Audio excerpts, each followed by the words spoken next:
Skyclaw begins moving to the blocks by using a predetermined position that is read by the position sensor.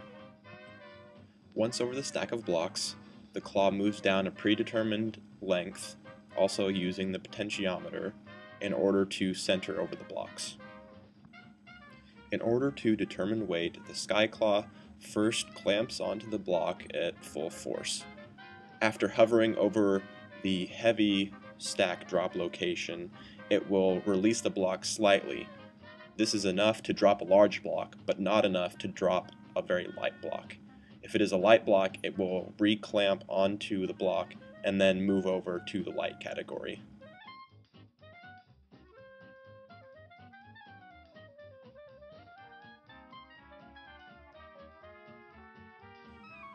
After each time the claw drops a block, it automatically goes back to the top of the stack.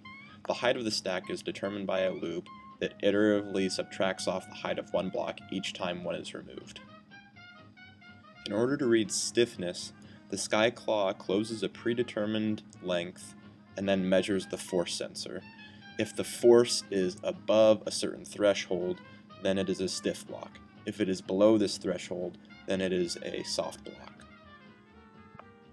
In order to read reflectivity, the Skyclaw stops above the block before it grasps it. In this amount of time, it takes several reflectivity readings and then takes the average.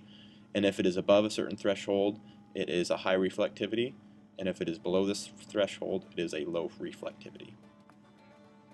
Every time the Skyclaw determines whether the reflectivity, stiffness, or weight is high or low, it immediately saves it in a binary format where 1 is high and 0 is low. The Skyclaw also keeps track of the block number. The block numbers start at 1, which is the top block, and then goes down to 8, which is the bottom block. This is iteratively added on each time it grabs a new block.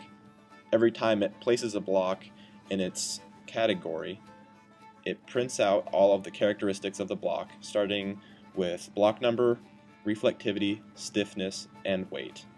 This is shown in the serial monitor in the bottom right-hand corner of the computer screen.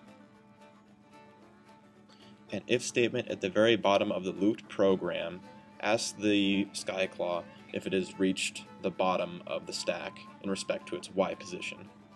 If this certain value is met, then the Skyclaw stays at the home position above the original location of the stack.